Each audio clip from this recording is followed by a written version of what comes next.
कॉलेजमध्ये मी फार भटका होतो, खूप साऱ्या सोशल ऍक्टिव्हिटीज मध्ये काम केलं. युपीएससीत माझा 76वा रँक आला, पण क्लार्कच्या परीक्षेत माझी प्रिलिम होत नव्हती. इथे सदाशिव पेठेत उभे समोसेवाला म्हणून एक आहे, तर तो विकतो सांबर समोसे. काय विचित्र प्रकार आहे की ऍक्च्युअली इंटरव्ह्यू मध्ये कसं वापरलंय समोसेवाल्याची लिंक कुठेतरी जिंदगी में ये 3 चीजें करो सक्सेसफुल हो जाओगे, 1 करोड कमाना है तो ये 3 चीजें करो सक्सेसफुल. हॅक लाईफ ही फार वाढत चालली आहे. सारं करंट अफेअरचं मटेरियल माझ्याकडे पण जमायचं, रद्दी विकून किती पैसे मिळतील ह्याचा मी डोक्यात विचार करत होतो की काय. एस्पेशली गावातून जी मुलं येतात त्यांच्यामध्ये एक इन्फिरियरिटी कॉम्प्लेक्स असतो की मला इंग्लिश बोलता येत नाही, किंवा शहरातली मुलं फार हायफाय इंग्लिश बोलतात, फार सुंदर दिसतात, असं सगळ्यांना होतं, मलाही झालं. आधीपर्यंत आपल्या आई वडिलांच्या नावावरून आपल्याला ओळखलं जातं आणि एक तो क्षण असतो ज्यावर आपल्यामुळे आपल्या आई बाबांना एक कुठेतरी ओळख मिळते, त्यांचं समाजातलं स्थान वाढतं. आणि टेलिग्रामवर नोटिफिकेशन आलं HB देसाईचं, मी अप्लाय केलं, सिलेक्ट केलं आणि मला एक स्कॉलरशिप मिळायची which was a really good for my sustenance.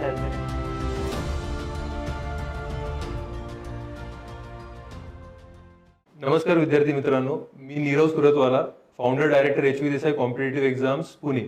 आज आपल्या बरोबर वसंत दाभोळकर, UPSCचा नुकताच रिझल्ट लागलेला आहे आणि वसंतचा रँक 76 आलेला आहे. तर वसंतची पूर्ण जर्नी आपण जाणून घेणार आहोत. सो आय वेलकम वसंत. आज आपण खूपच एक चांगल्या ठिकाणी बसलेलो आहोत. वसंत, हा भाऊरंगारींचा वाडा आहे, ते क्रांतिकारक होते आणि या वाड्यामध्ये कम्प्लिटली जो इतिहास आहे तो मला असं वाटतो की आपल्याला एक इन्स्पिरेशन देतो की आपण जेव्हा सिव्हिल सर्व्हिसमध्ये जाणार आहोत अशी कुठली तरी क्रांती आपण घडवून आणली पाहिजे आणि समाजासाठी काहीतरी चांगलं केलं पाहिजे. तर त्या इन्स्पिरेशननी आम्ही हे जे लोकेशन आहे ते आम्ही चूज केलेलं आहे आणि आता आपण जो संवाद आहे तो चालू करूया. तर वसंत, थोडंफार तुझ्या जर्नी बद्दल सांग. मी ग्रॅज्युएशन झालं माझं 2019ला, त्यानंतर मी UPSC स्टार्ट केलं. मी कोकणातून येतो आणि तिथे जास्त UPSCचा अवेअरनेस नाहीये, म्हणजे मुलं फार हुशार आहेत तिथली, पण जनरली इंजिनिअरिंग किंवा मेडिकल बॅकग्राऊंड घेतात आणि मुंबईला जातात, पुण्याला जातात किंवा मेगा सिटीज मध्ये जातात.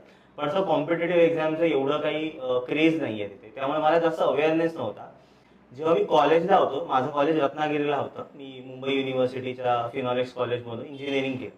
सो तेव्हा जेव्हा मोबाईल आला, इंटरनेट स्वस्त झालं, तेव्हा साधारणपणे मी कळायला लागलं की UPSC नावाची एक्झाम असते, त्यातून IAS वगैरे अशा ज्या पोस्ट असतात त्यातून निघतात. तर मला ऍक्च्युली गव्हर्नमेंटमध्ये जायचं होतं किंवा एक अशी काहीतरी गव्हर्नमेंटच्या सिस्टीममध्ये पोस्ट हवी होती जी एक क्रिटिकल असेल किंवा ज्याच्यातून लोकांच्या लाईफमध्ये इम्पॅक्ट पडेल. अशी मोटिवेशन तुला कुठून आलं की अशी कुठली काही घटना आहे का की लहानपणी I saw somebody creating a impact, और लहानपणी मला काहीतरी प्रॉब्लेम फेस झाला किंवा कोणाला झाला, तर ती काय इन्स्पिरेशनल अशी काय स्टोरी आहे का, कुठनं मोटिवेशन आलं असं काय? ऍक्च्युली माझा जन्म गावातला आहे, मी अगदी 12वी पर्यंत गावातच शिकलो, आमचं जे माझं मूळ गाव आहे तिथे. तर मी मराठी शाळेत शिकलो, सरकारी जिल्हा परिषद शाळेत शिकलो. फॅमिली मिडल क्लास असल्या कारणाने सगळे बेनिफिट सरकारी शाळांचे किंवा हेल्थ रिलेटेड स्कीम्स किंवा एज्युकेशन रिलेटेड स्कीम घेतले, त्यामुळे कुठेतरी एक भावना होती की गव्हर्नमेंटच्या स्कीमचा किती मोठा इम्पॅक्ट आहे, की ते एकदम ग्रामीण विकासासाठी किंवा रुरल डेव्हलपमेंट किंवा गरिबांसाठी किती मोठ्या प्रमाणात गोष्टी करू शकतात. म्हणजे मी एक इमॅजिन करतो की जेव्हा माझे रिलेटिव्ह जे शहरात आहेत आणि ते अफोर्ड करू शकतात, त्यांची पहिलीची फी साधारणपणे 1 लाख रुपये वगैरे आहे, तर ती जर गावात असली असती आणि जर आम्हाला सरकारी शाळा नसली असती तर मी कदाचित अनपढ राहिलो असतो. म्हणजे जस्ट बिकॉज सरकारी शाळा होती म्हणून माझं 12वी पर्यंत शिक्षण ऑलमोस्ट फुकट झालं. इंजिनिअरिंगला पण मला सेंट्रल गव्हर्नमेंटची स्कॉलरशिप होती, त्यामुळे माझं ऑलमोस्ट 7,000 रुपये पर इयर मध्ये शिक्षण झालं. त्यामुळे कुठे एक ऑब्लिगेशन असतं ना आपल्याला, एक ड्युटी, की ज्यांनी आपल्याला, ज्यामुळे आपण इथे आहोत, एवढं शिक्षण मी घेऊ शकलो, तर काहीतरी त्यासाठी कॉन्ट्रीब्युट करायचं. तर मला माहिती नव्हतं एवढं की गव्हर्नमेंट ह्याच्यात एक्झाम मध्ये फार कॉम्पिटिशन असते, मला ते जमेल का एवढा अभ्यास, कारण मी एवढा अभ्यास केलेला नव्हता, जस्ट जनरल अवेअरनेस होता. अभ्यास केला नव्हता. 10वी 12वीचं तुझं कसं आहे, म्हणजे तेव्हा किती पर्सेंटेज होते? पहिलेपासून तू अभ्यासू होता का? 10वीत मला 94% होते, 11वीत मला एक 80% होते, सॉरी 12वीत मला 80% होते. पण अभ्यास म्हणजे असा डीप जो स्टडी करतात तसा मी कधी केला नव्हता. Just like I was enjoying whatever there is syllabus. मला ते सिलेबस करायला आवडायचं आणि मी जस्ट असा की आधी 2-3 दिवस परीक्षेचा अभ्यास केला आणि गेलो. असेच मी 10वीचे पेपर दिलेले, त्यात मला मिळालेले 94%.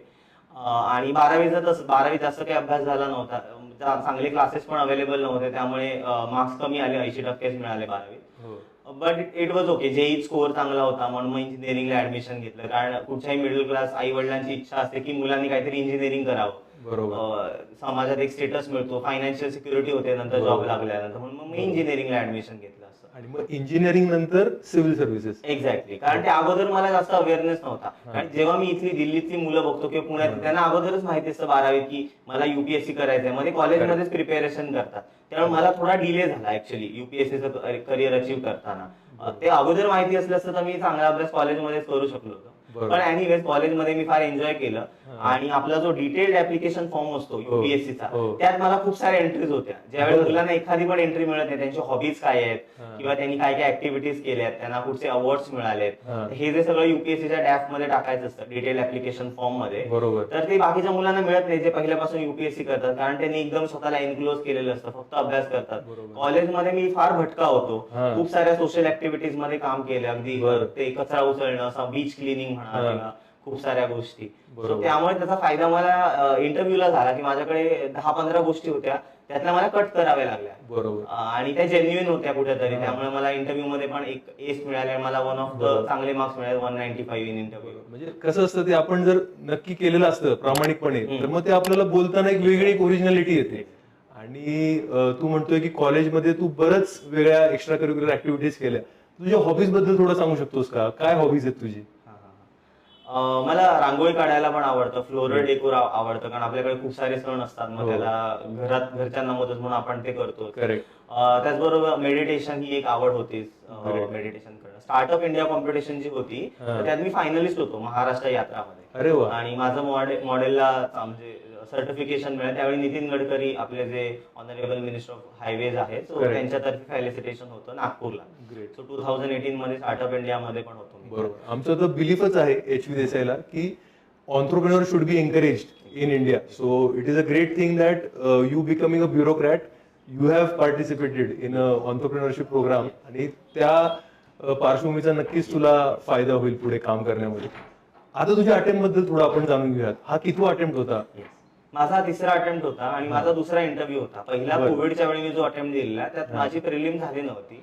आणि खूप म्हणजे अभ्यास तर फार केलेला, पण माझी प्रिलिम झाली नव्हती. सेकंड प्रिलिम माझी पहिल्या अभ्यासावर, पहिला ज्यात भरपूर अभ्यास झालेला त्यावर माझी 2री प्रिलिम निघाली. मी इंटरव्ह्यू पर्यंत पोहोचलो, पण माझं फायनल लिस्ट मध्ये नाव आलं नव्हतं, कारण 2-3 सब्जेक्ट मध्ये मला फार कमी मार्क्स होते इव्हन इंटरव्ह्यू मध्ये. आणि यावेळी एक्झॅक्ट उलट झालं, सगळ्या सब्जेक्ट मध्ये ऑलमोस्ट चांगले मार्क्स आहेत. I am in the list and that too top rank. Great great great. Congratulations once again. It is really, आम्हाला सगळ्यांना खूप प्राऊड फिलिंग आहे की महाराष्ट्रातला मुलगा ज्याला एक खूप चांगली सोशल जाणीव आहे, तर असा अधिकारी बनणार आहे, so that he can go and contribute to make the society better. Now coming to your UPSC journey itself. UPSC मध्ये बऱ्याचदा आपण असं म्हणतो की पुण्यातले विद्यार्थी जे आहेत किंवा महाराष्ट्रातले विद्यार्थी आहेत ते प्रिलिम सहज क्लिअर करतात, पण मेन्स मध्ये कुठेतरी त्यांना मार्क कमी पडतात.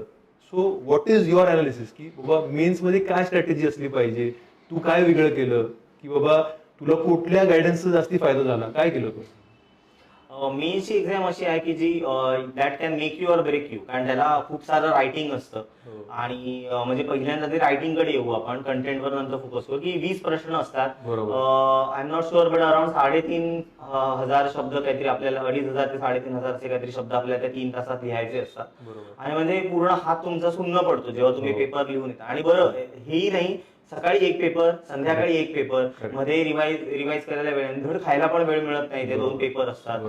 मुंबईला महाराष्ट्रातल्या मुलांची एक्झाम असते, ते ट्रॅफिक मधून जा किंवा लोकल मधून जावा. आणि हा एक्झॅक्टली, सकाळी एक पेपर, संध्याकाळी एक पेपर, शनिवारी पुन्हा रविवारी सकाळी एक पेपर, संध्याकाळी एक पेपर. म्हणजे it's a very tight schedule, ज्याच्यात तुम्ही 2 तास ते 3 तास पेपर लिहिल्यानंतर हात सुन्न पडतो, ते 4 दिवसानंतर तर हात दुखायलाच लागतो literally. So that way the struggle is different. आणि तुमचे 20च्या 20 प्रश्न कम्प्लीट झाले पाहिजे. देर इज नो ऑप्शन की तुम्ही प्रश्न सोडाल. आणि तो प्रश्न इतका डिफिकल्ट असतो कधी कधी की तुम्हाला वाचायला पण वेळ नाही, तुम्ही जस्ट कीवर्ड पिक करता आणि लिहून येता. फॉर एक्झाम्पल एकदम सोपा प्रश्न, अँटी डिफेक्शन लॉशी रिलेटेड काही आहे, तर त्याच्याशी ते विचारता कधी कधी क्रिटिकली एक्झामाइन करा किंवा त्यात काही प्रॉब्लेम आहे तर सजेशन द्या की काय अमेंडमेंट करू शकतो, असं जर क्वेश्चन आहे तर आपल्याला एंटी डिफेक्शनला हा बघून डायरेक्टली आपल्याला 56 अमेंडमेंटने ते स्टार्ट झाले, ते इंट्रोडक्शन डायरेक्ट स्टार्ट करायचंय.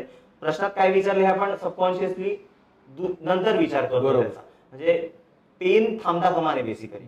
महाराष्ट्रातली मुलं बऱ्याचदा काय करतात, त्यांचे प्रश्न एक तर कव्हर होत नाहीत बऱ्याचदा, म्हणजे 18 प्रश्न किंवा 19 होतात 20 पैकी. आय थिंक 20 पैकी 20 प्रश्न होणं महत्वाचं आहे. ऍट द सेम टाइम कधी कधी आपण आपल्याला वाटतं ते लिहितो जे नाही रिक्वायर्ड आहे. बरोबर. क्वेश्चन मध्ये जे मागितलंय ते लिहिणं फार महत्वाचं आहे. आणि कधी कधी आपली सजेशन चिकटवून येतो तिथे, आपली सजेशन नाही मागितली. स्टँडर्ड कमिटीची सजेशन फार महत्वाची आहे. जसं की आता पीपीपी असेल तर किंवा प्रायव्हेटायझेशन विजय केळकर कमिटी आहे, रेल्वे रिफॉर्मला विवेक देबरॉय कमिटी आहे. तर मग त्यांचे स्टँडर्ड जे काही हे आहेत रेकमेंडेशन्स आहेत ते आपण लिहू शकतो. आणि त्यातही युनिक म्हणजे विजय केळकर कमिटीने पीपीपी सांगितले, प्रायव्हेटायझेशन हे सगळेच लिहिणार आहेत. पण त्यातला एखादा युनिक पॉईंट जो तुमच्या आन्सरला युनिक करेल ते जर लिहिलात तर ते तुम्हाला इतर मुलांपेक्षा जास्त मार्क्स मिळतील. जसं माझं एक सूत्र होतं की प्रत्येक प्रश्नात कुठेतरी 0.5 मार्क अर्धा मार्क एक्स्ट्रा मिळवायचा. म्हणजे प्रत्येक पेपरमध्ये 10 मार्क जरी एक्स्ट्रा इतर मुलांपेक्षा मिळवू शकलो तरी ऑन अन ऍव्हरेज आपलं टॉप रँक्स मध्ये तरी येऊ शकतं. Because the margins are very fine. Exact. So even if you can score that half mark more, 20 question साठी 10 मार्क वाढतात. आणि 4 पेपर मध्ये 40 म्हणून दिसतात. आणि 40 म्हणजे डायरेक्टली तू लिस्टच्या बाहेर आहे किंवा आत. It is a big thing. अजून काय करता येईल म्हणजे कंटेंटसाठी किंवा ह्याच्यासाठी काय स्ट्रॅटेजी होती? Because what I feel is, let us go in to the details. Prelims मध्ये तुमची स्ट्रॅटेजी असते की तुम्ही युजली पुस्तकाप्रमाणे जाता की माझं लक्ष्मीकांत झालं, पॉलिटी झालं, माझं स्पेक्ट्रम झालं, हिस्ट्री झालं. बट मेन्सला तेवढं तुम्हाला वेळच नाहीये, 100 दिवस आहेत. तर what was your strategy? How did you cover the content? आणि खूप मुलं ते कंटेंट कव्हर करण्याच्या नादामध्ये आन्सर रायटिंगच करत नाही. तर तो बॅलन्स कसं साधला तुम्ही? फॉर द प्रिलिम्स थोडी डिफरंट स्ट्रॅटेजी आहे. म्हणजे सब्जेक्ट सेम आहे पण प्रिलिम्सची डिमांड वेगळी आहे. फॉर एक्झाम्पल हिस्ट्री जर बघितलं ना तर हिस्ट्रीमध्ये तुम्हाला न्यूमॅथमॅटिक्स म्हणजे जे कॉइन्स होते आपले त्याच्यावर किंवा करन्सीवर क्वेश्चन विचार किंवा बिझनेस रिलेटेड टर्म वर विचारतात किंवा लँड रेव्हेन्यू रिलेटेड विचारतात, टॅक्सेशनशी रिलेटेड टर्म विचारतात. पण ते युद्धाशी रिलेटेड शक्यतो नाही विचारत की या युद्धातला या सेनापतीचं काय नाव होतं बाबा किंवा कुठचं हत्यारं वापरली जायची. हिस्ट्री इज अ हा सब्जेक्ट. त्याच्यात तुम्ही जितकं डीप कराल तितकं कमी आहे. पण युपीएससी जे क्वेश्चन विचारते पीवायक्यू रिलेटेड तर त्याने कुठेतरी हेल्प होतो, नाही असं नाही. पेपर अनालिसिस चांगलं केलं तुम्ही. ते तर लागतच. जसं की इकॉनॉमी मध्ये बघितलं तर इन्फ्लेशनवर एक दरवर्षी एक प्रश्न पडतो की रुपीची व्हॅल्यू कमी झाली, डॉलरची व्हॅल्यू वाढली तर काय परिणाम होणार आहे, एक्सपोर्ट किती वाढतील, इम्पोर्ट किती वाढतील. असे काही प्रश्न आहेत ना जे बऱ्याचदा रिपीट होतात. जसं की एन्व्हायरमेंटला आपण शंकर IAS किंवा PMFIAS बुक वापरतो. तर बऱ्याचदा जरी एन्व्हायरमेंट करंट बेस्ड असलं आणि आपण ती न्यूज वाचलेली जरी नसली तरी बेसिक आपलं जर स्ट्रॉंग असेल तर कुठेतरी लॉजिकली आपण ते गेस करू शकतो. Same goes with Laxmikanth. या वर्षीचा पेपर बघितला तर तो फार टफ होता पण मार्क्स बघितले ना तर खूप एक्स्ट्रीम आहेत. म्हणजे काही मुलांना 100 110च्या वर मिळत आहेत, ॲट द सेम टाइम 70च्या खाली पण मिळत आहेत. ज्या मुलांनी अभ्यासही केला त्यांना तो डिफरन्स हा यामुळे येतोय कारण काही मुलं एकदम कम्फर्टेबली सॉल्व्ह करतात पेपर, पण काही जण डोक्यात तो जे बॅगेज घेऊन लिहितात त्यामुळे ते नॉलेज ओव्हरलोड झाल्याने ऑप्शन इलिमिनेट करताना किंवा तो ऑप्शन चूज करताना कुठेतरी प्रॉब्लेम येतो. बरोबर. आय थिंक म्हणून इथे मेंटल स्टॅबिलिटी पण तुमची एक्झाम बरोबर जज केली जाते आत्ताच्या या 2 वर्षात म्हणू शकतो. करेक्ट. मेन्सला मग तो कंटेंट कसा तुम्ही डेव्हलप केला? म्हणजे मेन्सला कसा अभ्यास केला? मग मेन्सला एक छान आहे की मेन्स बऱ्यापैकी सोपं पण आहे तितकंच कठीण आहे. कठीण काय, प्रोसिजर कठीण आहे की आपल्याला पेपर कव्हर करायचा आहे. पण कम्पॅरेटिव्हली युपीएससीने सिलेबस डिफाईन दिलाय. तो बेसिक सिलेबस तुम्ही केला तर I don't think so there is any difficulty in covering you all the papers. जसं की इकॉनॉमी GS3 चा पेपर आहे त्याच्यावर दरवर्षी एक फूड प्रोसेसिंगवर प्रश्न पडतो, ई टेक्नॉलॉजी इन ऍग्रिकल्चरवर प्रश्न पडतो, इंटरनल सिक्युरिटीचा जो टॉपिक आहे त्याच्यावर नक्षलिझम आहे टॉपिक किंवा टेररिझम, मिलिटन्सी याच्यावर एक तरी प्रश्न पडतोच पडतो. मग आपण हे एफर्ट्स टू मार्क्स रेशो जर आता बिझनेस मध्ये म्हणतो कॉस्ट टू बेनिफिट रेशो, तर तसं आपण एफर्ट्स टू मार्क्स रेशो जर बघितलं तर काही सब्जेक्ट खूप छान मार्क्स देणार आहेत त्याच्यावर फोकस करून त्यातून कसे जास्त मार्क्स मिळवता येतील याच्यावर विचार केला पाहिजे. जसं की माझं प्रत्येक जे सब्जेक्ट्स होते, सोसायटी असेल, वर्ल्ड हिस्ट्री असेल, त्याची माझी रेडीमेड इंट्रोडक्शन कन्क्लुजन मी रेडी ठेवलेली. जसं सोसायटीमध्ये जर सपोज तुम्हाला कम्युनलिझमवर किंवा रिजनलिझमवर क्वेश्चन आहे which is a negative tendency in the society, तर आपल्याला ऑप्टिमिस्टिक किंवा फ्युचरिस्टिक आन्सर द्यायचे. जसं की we have to breach the distances or the problems in the society so that we can move towards the एक भारत श्रेष्ठ Bharat, foster the spirit of incredible India. अशी जी काही छान छान वाक्य आहेत ती आपण वापरली तर आपला एक ऑप्टिमिस्टिक किंवा पॉझिटिव्ह आउटलुक पण दिसतो एक्झामिनरला. ऍट द सेम टाइम आपण आता अमृतकालमध्ये आहोत. आपण 75व्या वर्षापासून 100व्या वर्षापर्यंत आपली जर्नी करतो. तर मग हिस्ट्रीमध्ये एखादा जर फ्रीडम फायटरवर विचारला आपल्याला तर आपण त्यांचा फ्रीडम फायटिंगचा आदर्श आत्ताच्या काळात घेऊन आपल्याला अमृतकालमध्ये प्रोग्रेस करायची आहे. मग बीट आपल्या हिस्टॉरियन म्हणजे हिस्ट्रीमध्ये गांधीजींवर क्वेश्चन येऊ दे, सुभाषचंद्र बोसांवर क्वेश्चन येऊ दे, नेहरूंवर येऊ देत किंवा टिळकांवर येऊ देत, कोणीही जरी हिस्टॉरियन विचारला तर हे रेडीमेड कन्क्लुजन आपण वापरू शकतो, which is a fair, which is intelligent. I think notes बनवले होते का काही मेन्स साठी? मग ते कसे केले होते? It's absolutely necessary for you to make micro notes in the mains for GS and optional. Okay.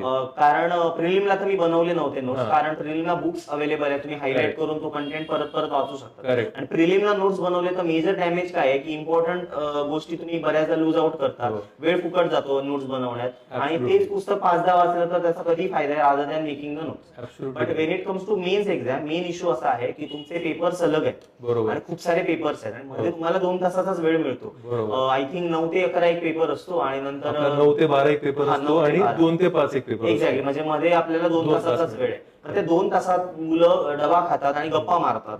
त्याच्याऐवजी जर आपण मायक्रो नोट्स आपल्याकडे असेल आणि इम्पॉर्टंट जे काही गोष्टी आहेत त्या रिवाइज केल्या तर anyway it helps. For example supreme court cases आहेत, वेगवेगळ्या केस लॉज आहेत, आर्टिकल्स आहेत, कारण अख्खं कॉन्स्टिट्यूशन तर आपण पाठ करत नाही. इम्पॉर्टंट जे आर्टिकल्स आहेत, be it governor related, be it legislative council related, ती आपण जी आर्टिकल्स आहेत ती आपण मधल्या 2 तासात रिवाइज करू शकतो. जे मेन टॉपिक्स आहेत त्याचे मायक्रो नोट्स बनवले तर कधी बेनिफिशियल. जसं की GS1 चा सकाळी पेपर असतो, पहाटे सपोज तुम्ही 6 वाजता उठला GS1 च्या पेपरच्या, तर त्या 3 तासात तुमचा नोट्स रिवाइज होतात ना, कॉन्फिडन्स येतो तुम्हाला. बरोबर.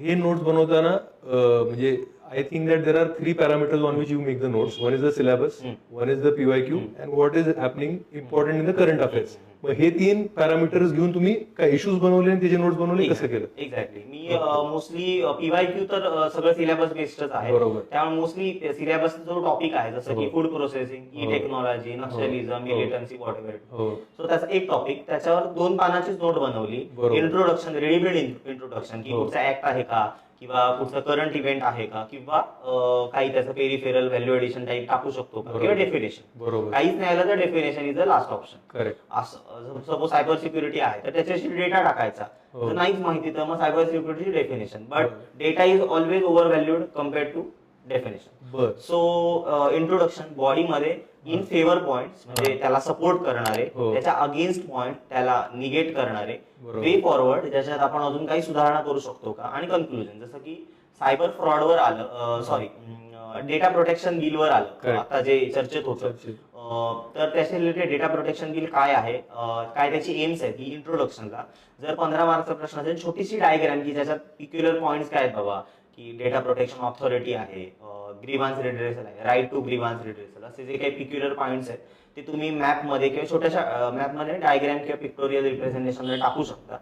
At a same time in favour का गरज आहे data protection bill, 5 strong points, no peripheral things, एकदम 5 स्ट्रॉंग पॉइंट्स काय आहेत बाबा त्याचे रिलेटेड, 5 किंवा अगेन्स्ट पॉइंट. आता डिपेंड ऑन द क्वेश्चन आपण ते मॉडिफाय करायचे की 3 आणि 2 लिहायचे की 5 आणि 2 लिहायचे, डिपेंड ऑन द कीवर्ड. पण 5 निगेटिव्ह पॉइंट्स किंवा 2-3 निगेटिव्ह पॉइंट्स की काय बाबा प्रॉब्लेम आहेत किंवा काय अजून त्याच्यात सुधारणा करू शकतो, आणि वे फॉरवर्डला फ्युचरिस्टिक की याची काय काय इम्प्लिकेशन्स होतील, त्याचा कसा आपण युज केला पाहिजे, किंवा गव्हर्नमेंट आणि प्रायव्हेट ऍप्लिकेशन.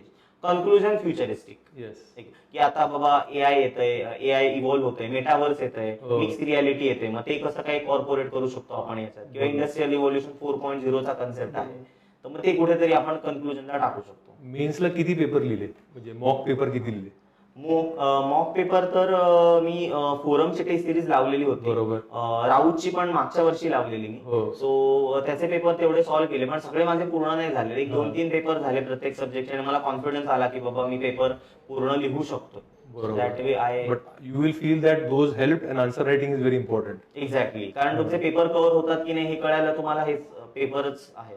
जसं की GS 1 to 3 तुम्ही एका ओरिएंटेशनने बघू शकता, पण GS4 is all together different. त्याकडे होतो की GS4 ची स्ट्रॅटेजी काय होती वेगळी? GS4 आता जर बघितला तर तो सिलेबस ओरिएंटेड कमी आणि अराळ फराळ क्वेश्चन्स फार जास्त विचारतात आता, त्यामुळे तुमचं एक बेसिक कंटेंट प्रिपेअर्ड पाहिजे. ऍट द सेम टाइम खूप सारी एक्झाम्पल्स आणि खूप सारी फिलॉसॉफी तुमची रेडी पाहिजे, जी तुम्ही मिक्स करून इकडनं तिकडनं वापरू शकता. जसं की आपले खूप सारे फिलॉसॉफर्स आहेत, आदि शंकराचार्य आहेत, रामानुज आहेत, गौतम बुद्ध आहेत, महावीर आहेत, आपली भगवद्गीता आहे, तसंच इतरही गीता आहेत जसं की अष्टावक्र गीता आहेत, अद्वैत फिलॉसॉफी आहे, आपली भक्ती परंपरा आहे, ज्ञानेश्वर आहेत, तुलसीदास आहेत. यांचं कुठेतरी ब्लेंड आपण वेस्टर्न फिलॉसॉफी आणि हे आपले अरिस्टॉटल असेल, प्लॅटो असेल, यांच्याशी लिंक केलं तर अजून चांगले मार्क्स मिळतात. किंवा भक्ती परंपरेतले एखादा व्हॅल्यू आपण सिव्हिल सर्वंटशी रिलेटेड कसा आहे हे जर कुठे दाखवलं तर एक्स्ट्रा मार्क्स मिळतात. सो ते आयसोलेशन मध्ये नाही प्रिपेअर केलं मी. रोज अर्धा तास थोडा एसे इथिक्सचे एक्झाम्पल्स गॅदर करायला जायचो. त्यामुळे मला आय थिंक इथिक्सला एवढे चांगले मार्क्स नाही, 107-8 असे काहीतरी आहेत, पण एसेला 132 आहे. That is great, one of the top marks. मग ते एसेला ही स्ट्रॅटेजी कामाला आली आणि फिलॉसॉफिकल विचारतात एसे बरेच. खूप सारे एक्झाम्पल्स आपण तयार करून ठेवायचे आणि ती लिंक करायची. जसं की आता यावेळी एक क्वेश्चन होता, forest are the best case studies for the economy. म्हणजे अर्थव्यवस्थेसाठी जंगल हे खूप छान उदाहरण आहे असं. तर आता आपल्याला काय करायचं, एका ठिकाणी जंगल आहे, एका ठिकाणी इकॉनॉमी आहे, आपल्याला ते दोघांना लिंक करायचंय through R philosophy, through our thought process. मी त्याला एक एक्झाम्पल वापरलं की पाऊस पडतो तेव्हा सीड स्प्राउट होतात, म्हणजे अंकुरित होतात बीज, त्यातून एक झाड तयार होतं, त्या झाडापासून जंगल तयार होतं. तसंच एका इकॉनॉमीमध्ये लिक्विडेशनची किंवा एक चांगला पैसा खेळत राहण्याची खूप महत्व असतं, कारण त्यामुळे बिझनेस थ्राईव्ह होतात. त्या बिझनेसमुळे अख्खी बिझनेस इकोसिस्टीम कंट्रीची तयार होते. बरोबर. ऍट अ सेम टाइम जर जास्त पाऊस पडला तर बीज कुजतं आणि त्यामुळे जंगल म्हणजे जे काही नवीन झाडं तयार होणार ती कुजून जातात त्यांचं बीज. सो इकॉनॉमी मध्ये पण जर जास्त ओव्हर लिक्विडेशन झालं तर खूप सारी महागाई येणार आहे. जसं व्हेनेझुएलामध्ये किंवा इराणमध्ये झालं, मग हायपर इन्फ्लेशन होऊन इकॉनॉमी पण डुबू शकते. युएसए मध्ये होते आता. Kind of. So that way to balance. So forest economy through R philosophy. Brilliant brilliant.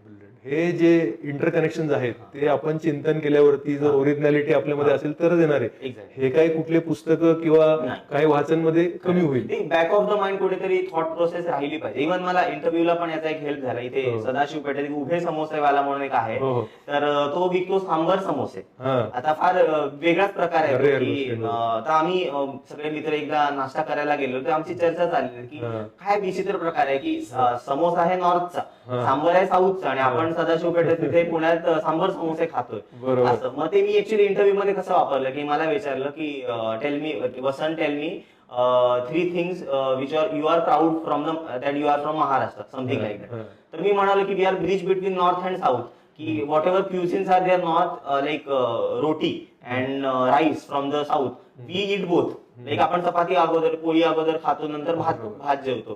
कपडे पण आपले दोघांचं अमॅलगमेशन आहे, आपलं कल्चर पण मिक्स आहे नॉर्थ आणि south. So for us Indian identity comes first, भारतीय identity comes first, then our Marathi identity. So that way we are cosmopolitan, we are open to other cultures in Maharashtra. Great.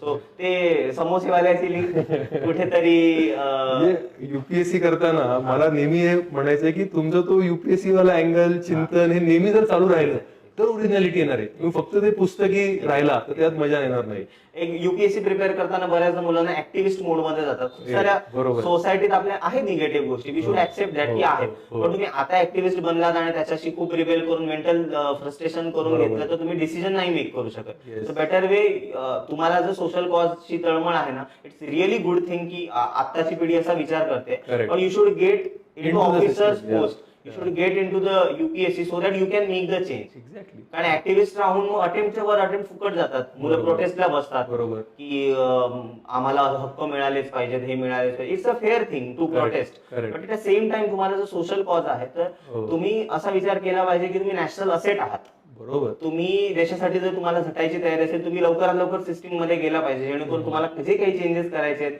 ते तुम्ही करू शकता.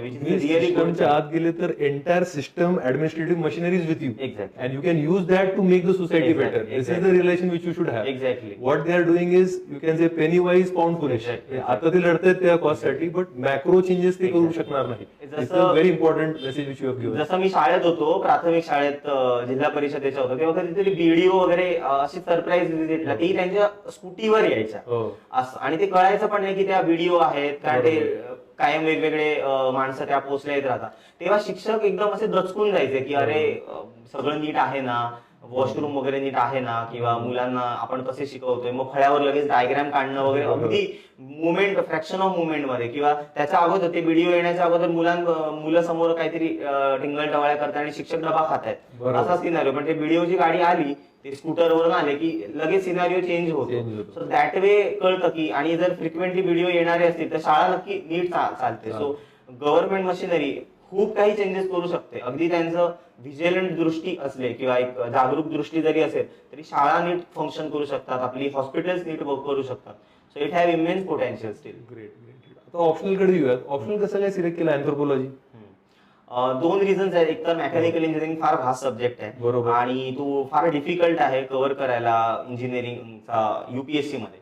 आणि कुठेतरी एक हे लेथार्जी येते जी परीक्षेचा अभ्यास करताना, ती मला नको होती म्हणून मी अँथ्रोपॉलॉजी घेतला ऑन अ प्रॅक्टिकल नोट. आणि मला इंटरव्ह्यू मध्ये पण हा प्रश्न विचारला की यू आर मेकॅनिकल इंजिनियर, आणि मला मेकॅनिकल इंजिनिअरिंग प्रश्न होते, मी ते चांगले उत्तर दिले. तेव्हा ते म्हणाले you are good at mechanical engineering, so why you choose anthropology. तेव्हा मी हेच म्हणालो की 4 वर्षाचा सिलेबस आहे, इट्स टू मोनोटोनस आणि I wanted to make my preparation joyful, that's why I took anthropology.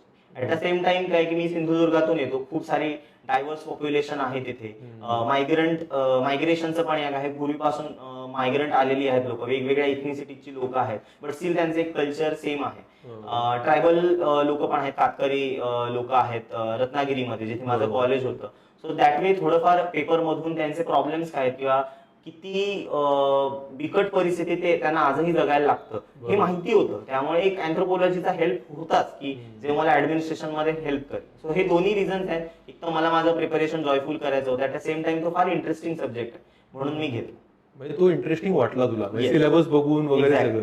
Not that just because the syllabus is short, that is why you've taken it. You saw the interest part also. Syllabus कुठचं short नाहीये, म्हणजे preparation तर dedicatedly 5-6 महिने द्यायलाच लागतं. It's all about interest की तुम्हाला किती इंटरेस्ट आहे. कारण ऑप्शनलचा सब्जेक्ट आता एमपीएससी ला पण ऑप्शनल्स येतातच आहेत. सो दॅट वे तो थोडा रिसर्च ओरिएंटेड आहे. जीएस आणि ऑप्शनल फार वेगळे आहेत, कारण रिसर्च ओरिएंटेड तुम्हाला लिहायला लागतं की बाबा अमेरिकेत काय चाललंय ऍट द सेम टाइम या टॉपिकवर, किंवा भारतात कोणी रिसर्च याच्यावर केलेला आहे का किंवा काही. फॉर एक्झाम्पल जेव्हा रेशियल स्टडीज अँथ्रोपॉलॉजी मध्ये आहे ते वेगवेगळे पॉप्युलेशनचे सेट्स आहेत. आपले अमेरिकन पॉप्युलेशन वेगळं, युरोपचं आहे, आफ्रिकन आहे. तर कोविड-19 आला तर वेगवेगळ्या पॉप्युलेशनला किती फरक पडला त्याचा. काही लोक इम्युन आहेत, युरोपमध्ये जास्त कोविड होता, भारतात त्या मानाने कमी हे सिव्हिअरिटी होती. तर रोल ऑफ जीन्स आहे तो अँथ्रोपॉलॉजीचा पार्ट आहे. तर ते लेटेस्ट जे काही रिपोर्ट आहे, लॅन्सेट रिपोर्ट आहे किंवा तर ते तुम्ही लिहिले तर तिथे जास्त मार्क मिळतात. इथे तुमच्या ओपिनियनला नाही महत्व, अँथ्रोपॉलॉजिस्ट सोशिओलॉजिस्ट यांच्या ओपिनियनला महत्व आहे. त्यामुळे रिसर्च करायची फार हे आहे. आणि इव्हन मला इंटरव्ह्यू मध्ये एक प्रश्न विचारलेला अँथ्रोपॉलॉजी असं टाइम फ्रेम मध्ये मला एक हे सांगा की एन्शियंट टाइम मध्ये किंवा एक बॅक टाइम मध्ये एखाद्या कन्सेप्टला फार महत्व आहे, पण ऍट द सेम टाइम आताच्या सोसायटीमध्ये त्याचं फार महत्व कमी झालंय किंवा डेरोगेटरी झालंय. तर मी तिथे सांगितलं की एज ऑफ डुईंग बिझनेस, की कौटिल्य अर्थशास्त्रात म्हणतो की स्टेटने किंवा राजाने बिझनेसला खूप प्रमोट केलं पाहिजे, जेणेकरून बिझनेस ही एक अशी इकोसिस्टम आहे की त्याने एम्प्लॉयमेंट जनरेट होते, जीडीपी सरकारला मिळतो, ऍट द सेम टाइम खूप सारे चांगले परिणाम त्याचे होतात. पण आताच्या काळात आपण बघतो लँड रेग्युलेशन्स आहेत आणि compare to Singapore economy, compare to China economy, आपल्याकडे रेग्युलेशन स्टील हाय आहे. म्हणजे we are doing on that, we are going on a positive path, but still ती रेग्युलेशन्सची हर्डल्स आहेत, लँड क्लिअरन्स आहे, ते कुठेतरी कमी झालं तर खूप सारं पॉझिटिव्ह इम्पॅक्ट होऊ शकतात सोसायटीवर. हे anthropological perspective on the business तो सांगितला. Very nice, very nice. म्हणजे you have not only you can say studied UPSC for the sake of it, but interest घेऊन त्यामधनं आपल्या युपीएससीला तर फायदा होईलच, पण आपल्या अंडरस्टँडिंग, आपल्या पर्सनॅलिटीमध्ये, एकंदरीत जीवनामध्ये किती फायदा होईल तर त्या अँगलनी ह्याला तू बघितलेलं असं दिसतंय. आता आपण येऊयात की बरेच विद्यार्थी प्रिपेअर करतात सिव्हिल सर्व्हिसेससाठी, right? So what will you tell them that what are the 3 things you should be taking into consideration before you go for the preparation of the civil service? नवीन ऍस्पिरंट साठी काय 3 महत्वाचे आहेत? आता तू झाला सक्सेसफुल, की पूर्ण जर्नी झाली, तर तुझ्याप्रमाणे हे 3 गोष्टी नक्की तुम्ही विचार करा या क्षेत्राकडे येण्याच्या आधी. अशा कुठल्या 3 गोष्टी? पहिल्यांदा मला सांगावं सर, तुमचा मोटिव्ह काय आहे तो तुम्ही क्लिअर पाहिजे. कारण इथे आजची जनरेशन अशी झालेली आहे की आपल्याला मोटिवेशनल फॅक्टरी एक तयार झालेली आहे. रोज मोटिवेशन लागतं.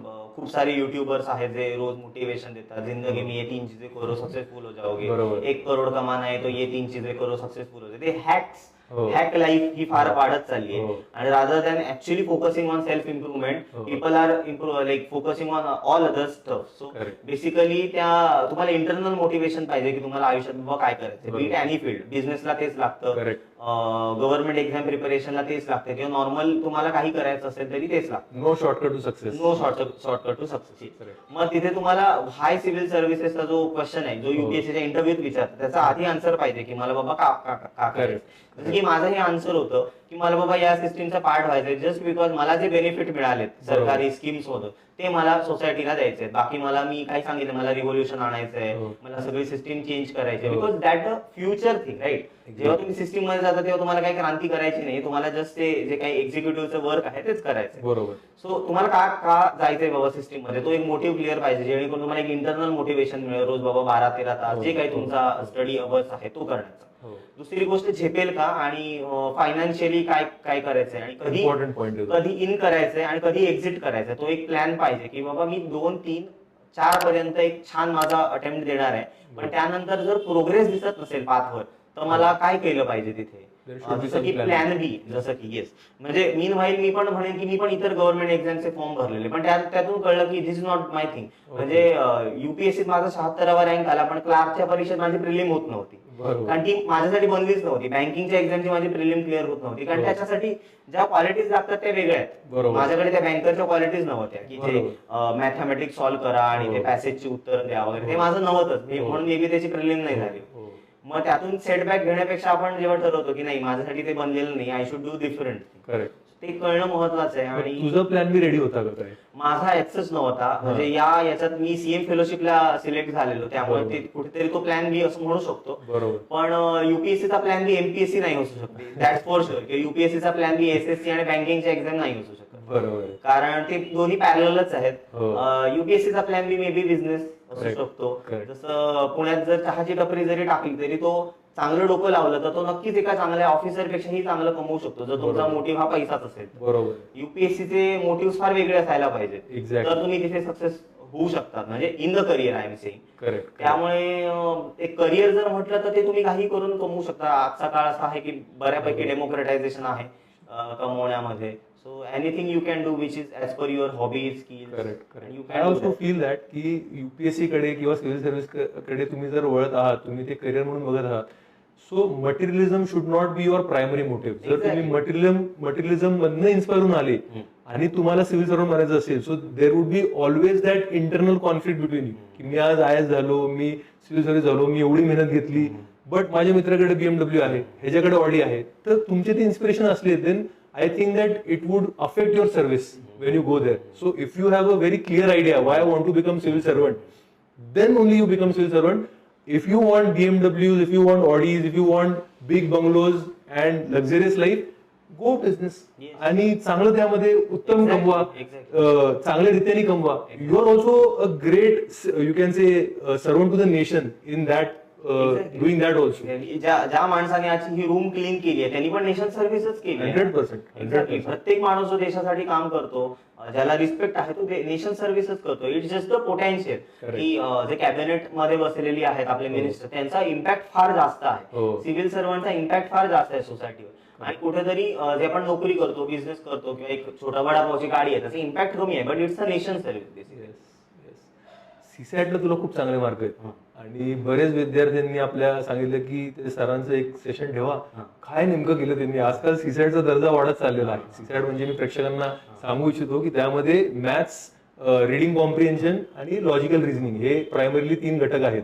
आणि विद्यार्थ्यांना 66 मार्क जे काही पासिंग मार्क आहेत ते आजकाल मिळवणं अवघड झालेलं आहे आणि तुला 150+ आहेत. तर कसं झालंय?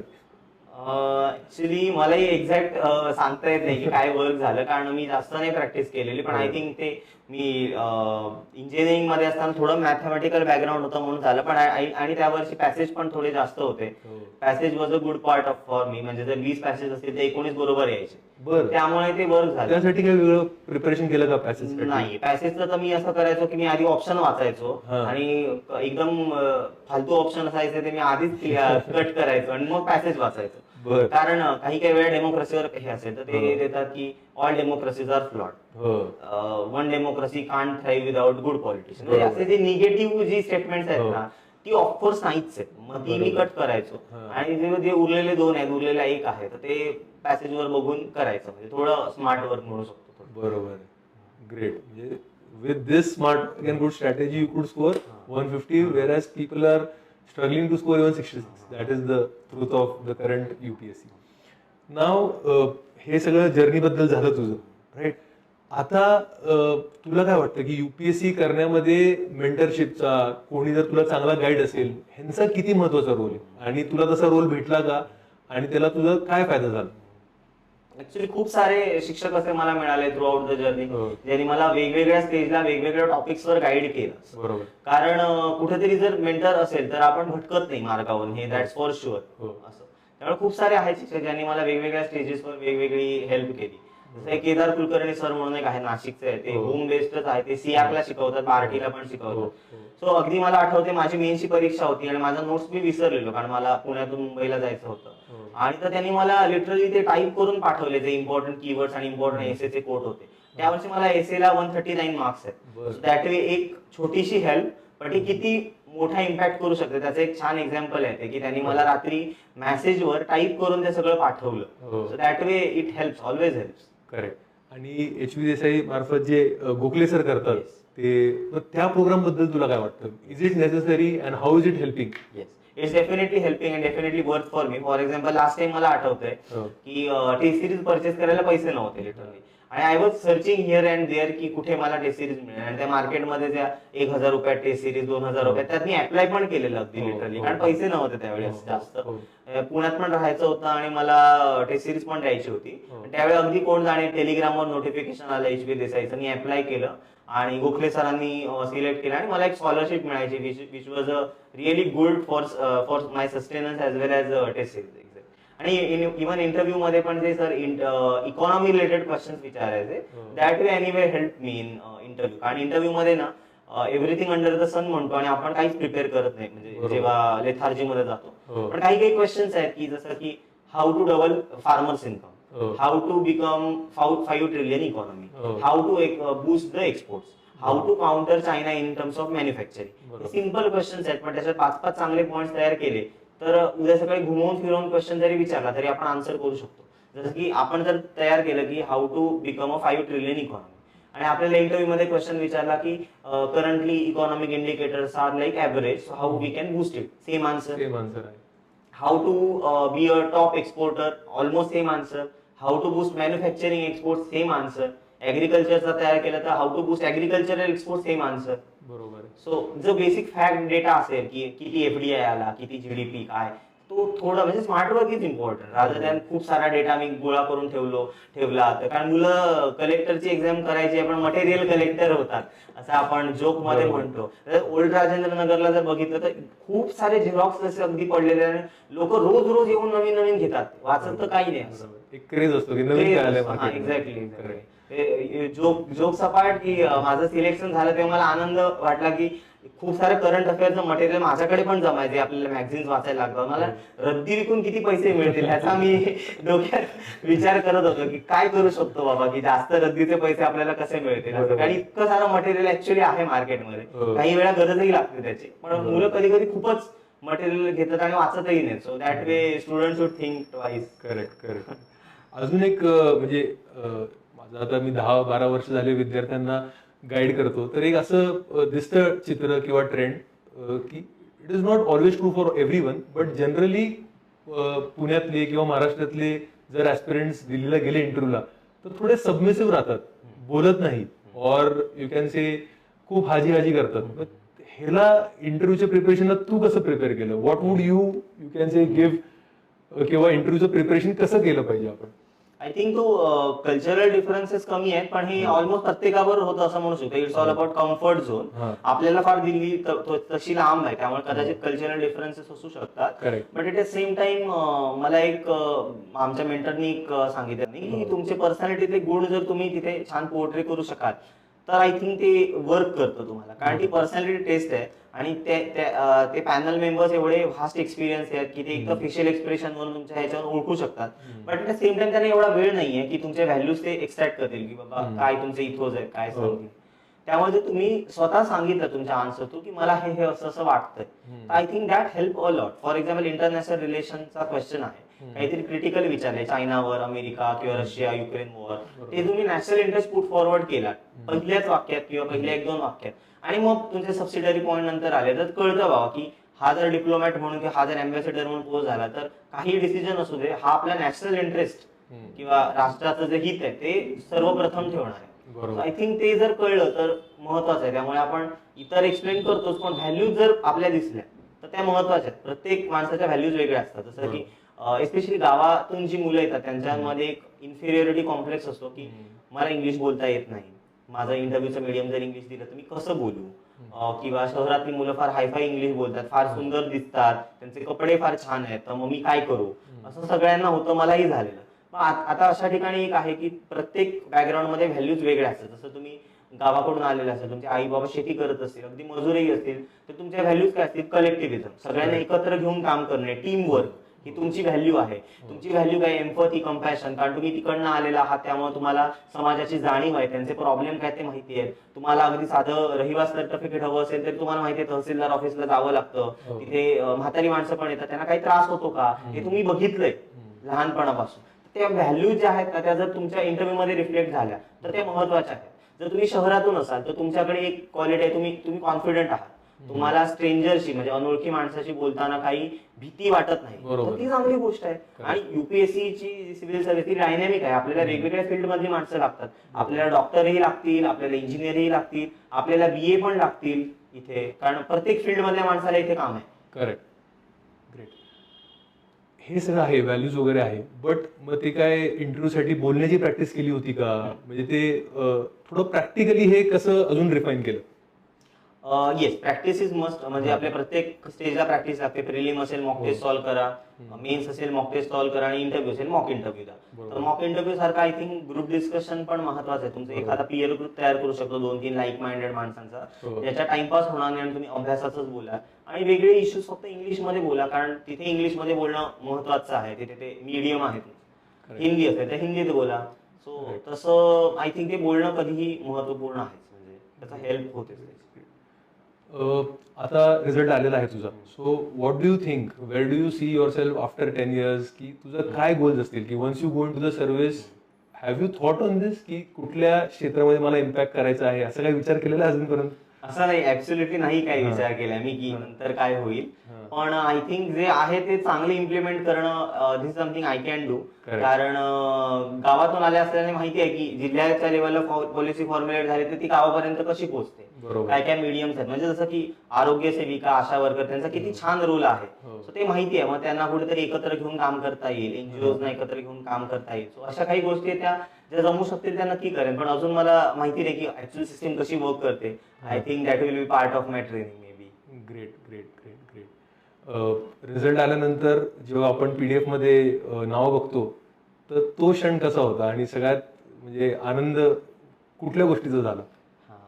ऍक्च्युअली तो फार युनिक क्षण असतो, कारण माहिती नसतं की, आणि आपण म्हणतो तसं ऍस्पिरंट आणि जे युपीएससी सिलेक्ट करतं एक पीडीएफचं अंतर आहे. त्या पीडीएफ मध्ये तुमचं नाव असतं, बरोबर. आधी तुम्हाला कोण विचारत नाही, नंतर तुम्हाला सगळी लोक तुमच्या मागे लागतात. So that way that is the difference, that the another part. पण आनंद या गोष्टीचा होतो जेव्हा तुमच्या आई बाबांना तुमचा अभिमान वाटतो. कारण म्हणजे आधीपर्यंत आपल्या आई वडिलांच्या नावावरून आपल्याला ओळखलं जातं, आणि एक तो क्षण असतो ज्यावरून आपल्यामुळे आपल्या आई बाबांना एक कुठेतरी ओळख मिळते, त्यांचं समाजातलं स्थान वाढतं. त्यामुळे फार ते खूप छान क्षण असतो. बरोबर. वसंत, आता तू 3 अटेम्प्ट दिलेस, तू स्टार्टिंगला सांगितलं, राईट? सो तुला काय वाटतंय की म्हणजे पहिल्या अटेम्प्ट मध्ये काय शिकला, दुसऱ्या अटेम्प्ट मध्ये, तिसऱ्या अटेम्प्ट मध्ये, सो दॅट हे जर कॉम्प्रिहेन्सिव्हली तू आपल्या प्रेक्षकांकडे घेऊन गेला, ऍस्पिरंट्स कडे घेऊन गेला, so I think that it would benefit them की ठीक आहे, this were the lessons of Vasant, let me realise this lessons now and let me try not to do the same mistakes that Vasant has done. असं काय सांगता येईल का तुला?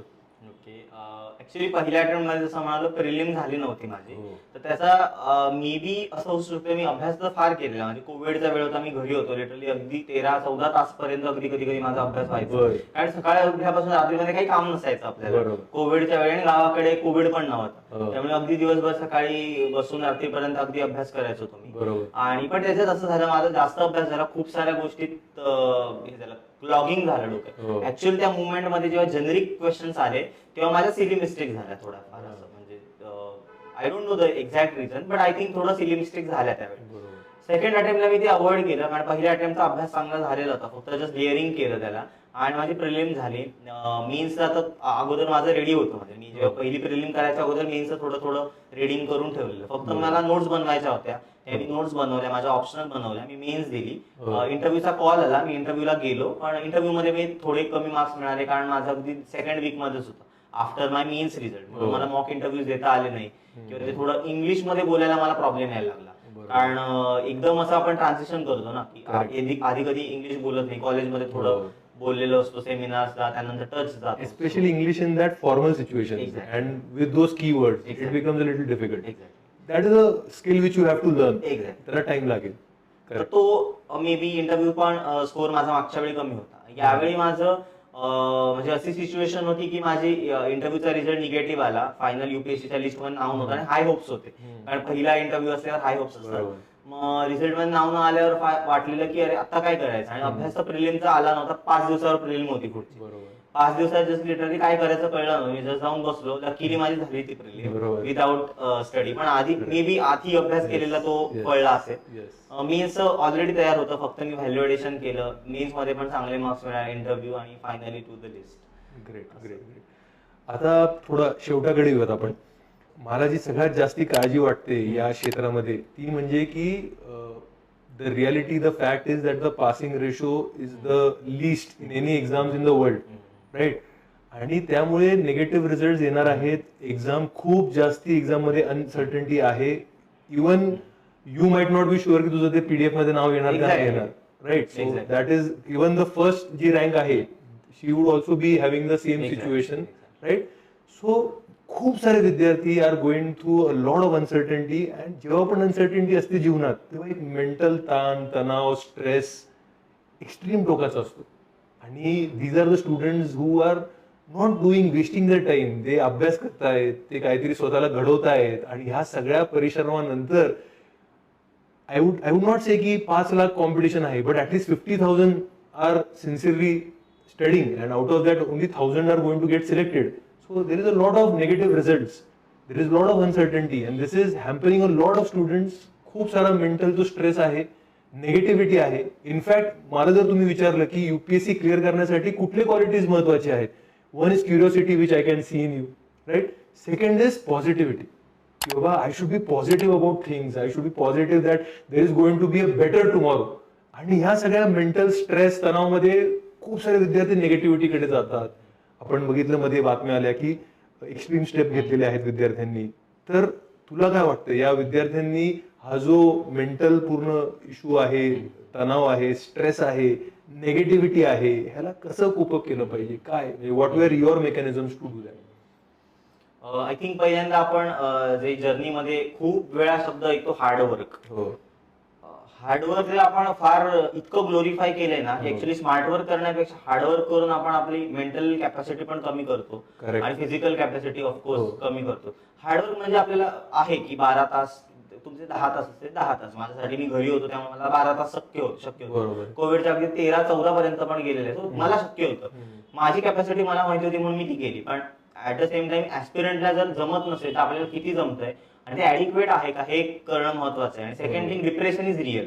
म्हणजे त्याला आपण काय करतो की हार्डवर्क केल्यामुळे मला टेन्शन येतं, ह्याला आपण इतकं नॉर्मलाइज केलंय टेन्शनला. Tension is not normal basically. Depression, anxiety जर येत असेल तुम्हाला, इट्स नॉट नॉर्मल. ओके. तुम्ही जर जे काही करत असाल ते एन्जॉय करत असाल तर that way it's a study किंवा जे म्हणतात इट्स अ प्रोसेस. पण जर उगीच रोज क्रोनिक डिप्रेशन म्हणतो ना ज्याला, की आपण feel not like living, correct, feel not like living, it's not normal.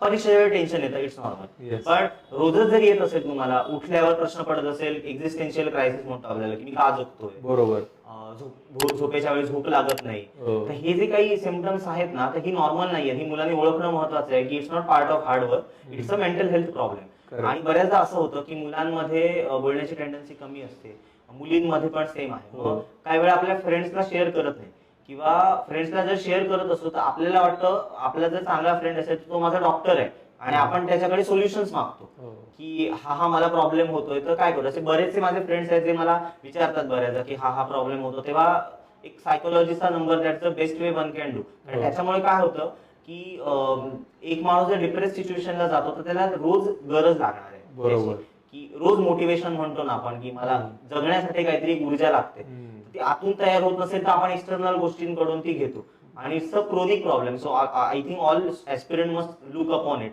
की तुम्ही अभ्यास करताय ना, यू शुड एन्जॉय. असं नाही होणार की मला इकॉनॉमीतलं सगळंच आवडेल, नाही आवडणार, ठीक आहे, पण it's a part of the process. You should accept it आणि यू शुड एन्जॉय इट. म्हणजे ते रोज 100 किलोचं वजन डोक्यावर घेऊन जगणं फार कठीण आहे.